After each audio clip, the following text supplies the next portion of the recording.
So, no, I wouldn't say I have a passion for HR. Welcome back to Human Resources for the People. It's a human capital revolution. Today we're going to be talking about job reassignment under Americans with Disabilities Act and the accommodations that come from it under the Fifth Circuit Court. And this is one that a little bit frustrates me in many different ways. It's one that, there is sort of established case law, and the EEOC seems to be seeking to overturn that case law. So the title is Fifth Circuit Mandatory Job Reassignment, Not a Reasonable Accommodation Under Most Qualified Applicant Policy. And this is from Phelps. It's a employment law firm, and it's written by Marcellus Chamberlain. Take a look down below if you'd like to read this article in full. So the Equal Employment Opportunity Commission can take up lawsuits. It can take up in favor of a particular person in order to sort of push a narrative. And I really don't agree that that is the way they should work. They should establish rules, but taking after someone doesn't seem to be appropriate. Otherwise, why not all regulatory bodies sort of take up for specific people? Why is it just this group? But in it, there was a patient care technician for a regional hospital, and they applied for a scheduling coordinator job because they had a work-related injury, and the hospital required any disabled employee requesting a permanent reassignment to compete for open positions. So you didn't get sort of special consideration just because you were disabled under the Americans with Disabilities Act. When you applied for jobs, you had to apply, and you had to be selected for the job, and you had to be the best available. It wasn't sort of because you're disabled you get the job. And this is a long-standing practice. It's a practice that's been going on for as long as I've been in human resources, and it's sort of the expectation. Americans with Disabilities Act does not require an automatic qualification. Regardless, the EEOC decided to disregard this long-standing practice and file a suit on behalf of the employee in the U.S. District Court under the ADA, saying that because the hospital had a policy of hiring the most qualified applicant available, the hospital wasn't reasonably accommodating the employee. And that's just not, you're only required to accommodate your job. You're not, employers are not required to accommodate anything past the job.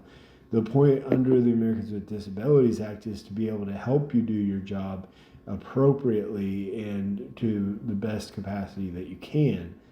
It isn't a act that is there to give you different jobs, to do anything more than simply keep your job and keep you successful in your job.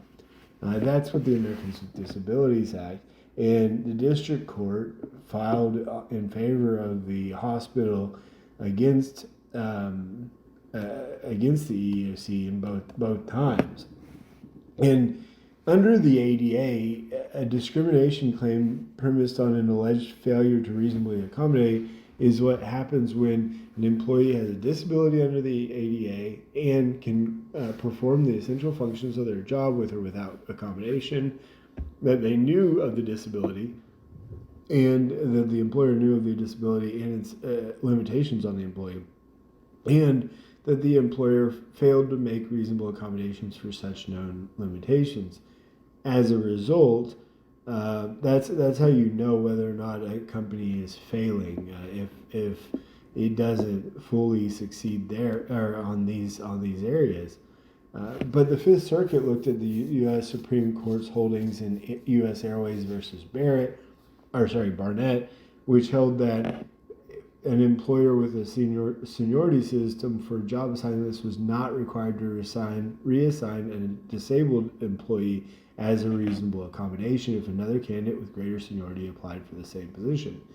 And Fifth Circuit kind of equated these two things. I assume the seniority system was under a union contract, but regardless, it doesn't really matter.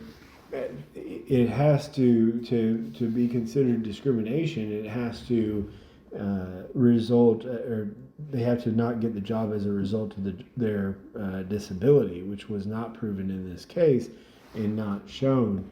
And as a result, the Fifth Circuit denied the EEOC and who they took a lawsuit for. Again, this is really, as far as I'm concerned, really established case law with respect to human resources.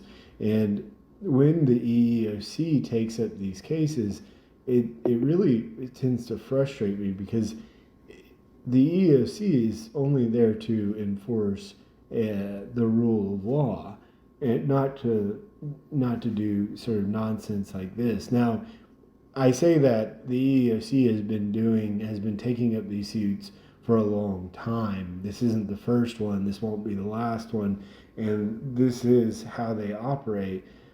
But if you thought of any other regulatory commission, they don't often do this where they're trying to challenge established case law just because they dislike the outcome. Regardless, let me know in your thoughts down below what you think about this. It's an interesting problem to have when you have sort of an activistic EEOC and you have a group of judges that can be activists themselves. Fifth Circuit is considered to be it's not the Ninth Circuit, but I mean it has its activist moments, and yet this was still struck down. Let me know in the comments down below, and please like, share, and subscribe, and we'll see you on the next video. Bye, guys.